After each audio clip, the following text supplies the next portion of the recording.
মাদ্রাসার ছাত্রদেরকে দিয়ে, মসজিদের ইমামদেরকে দিয়ে সেই জেলখানা জালেম প্রায় 400 আলেম বিগত 18 বছরে শহীদ হয়েছে, খুন হয়েছে। এর মধ্যে শাপলা চত্বরে অনেক, এর মধ্যে বাউনবাড়িয়াতে মোদী বিরোধী আন্দোলনে 3 জন আছে, এর মধ্যে আল্লামা সাইদি ফাঁসির রায় যেদিন হলো সেদিন একদিনে 100 জন শহীদ হয়েছে। এর মধ্যে ম্যাক্সিমাম ছাত্র এবং আলেম রহমান। তাহলে 400 আলেম, মাদ্রাসার ছাত্র, হাফেজে কোরআনের রক্ত সহ এই দেশের ছাত্র জনতার রক্তের বিনিময় জালেম হাসিনা বিদায় নিতে পানি দিতে বাধ্য হয়েছে। এদের মধ্যে আমি স্মরণ করছি মাওলানা মতিউর রহমান জামি, শাইখুল হাদিস মাওলানা আবুল কালাম মোহাম্মদ ইউসুফ, 5 বারের সংসদ সদস্য মাওলানা আব্দুস সুবহান, বিশ্ববরেণ্য আলেম দিন মাওলানা দেলোয়ার হোসেন সাইদি, মুফতি মাওলানা ফজলুল আমিনী, আল্লামা জুনায়েদ বাবুমুদুরি, ফেসিবাদের সময় যারা উচ্চকণ্ঠের জুলুমের শিকার হয়েছেন আল্লামা মামুনুল হক, মাওলানা মহিউদ্দিন খান, আল্লামা আহমদ শফি, মাওলানা আব্দুল লতিফ নিজামী, এরা অনেক কষ্ট করেছে, জুলুমের শিকার হয়েছে, কিন্তু এই জালেমদের কাছে মাথা নত করে যান না। আল্লাহ তাআলা তাদের সকলের মেহনতকে এবং যারা রক্ত দিয়ে গেছেন তাদের রক্তকে কবুল করুন। আজকে আমরা এখানে একত্রিত হলাম কেন? আপনারা জানেন 6টি ইসলামী দল এক দ্বারা একত্রিত হয়ে কর্মসূচির ব্যাপারে আমরা একমত হয়েছে এবং কর্মসূচি দিয়ে যাচ্ছি।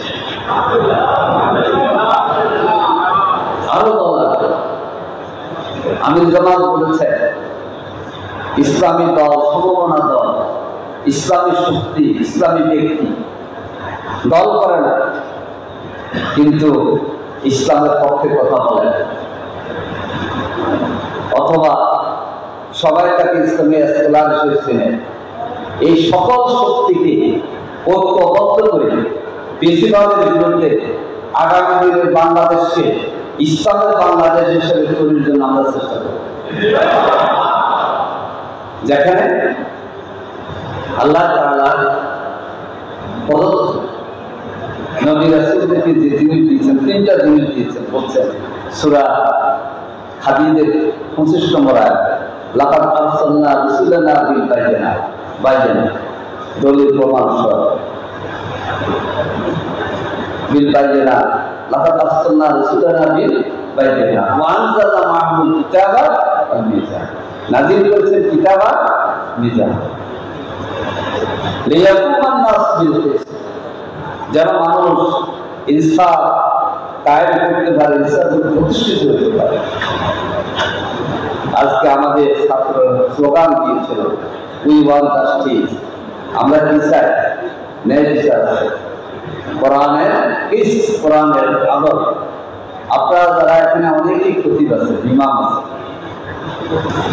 আমরা দ্বিতীয় খতবাতে এই আয়াতটা প্রায় পড়ে থাকি, ইন্নাল্লাহা ইয়া'মুরু বিল আদলি ওয়াল ইহসান ওয়া ইতাইযিল কুরবা। আল্লাহ তোমাদের নির্দেশ দিয়েছে মাত্র 30% টাকায় জমির মালিক হয়ে নতুন বাংলাদেশের গড়ে তোলার স্বপ্ন দেখা বাংলা বসতি। আদর, ন্যায় পন্থা, ন্যায় বিচার, ন্যায় ভিত্তিক কথা বলা, আদর শব্দটা ব্যবহার করেছে। তারপরে ইহসান, পরোপকার, এবং ইহসান ইবাদতের ইহসান, কর্মের ইহসান, অনেক কিছু আছে এখানে, মানবতা নিহিত আছে। আমরা ইসলামী রাষ্ট্র করব, মৎস্যবিহীন রাষ্ট্র গঠন করব, মানবিক বাংলাদেশ গঠন করব। এখানে কি অন্য ধরনের মানুষ, অন্য দলের মানুষ এখানে নির্বিঘ্নে অধিকার নিয়ে চলাফেরা করবে না?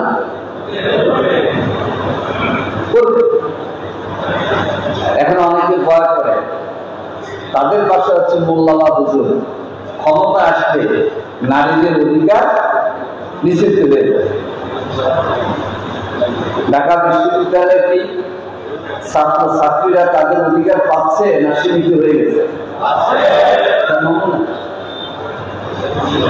আলেম ওলামারা বাংলাদেশের ক্ষমতা আসছে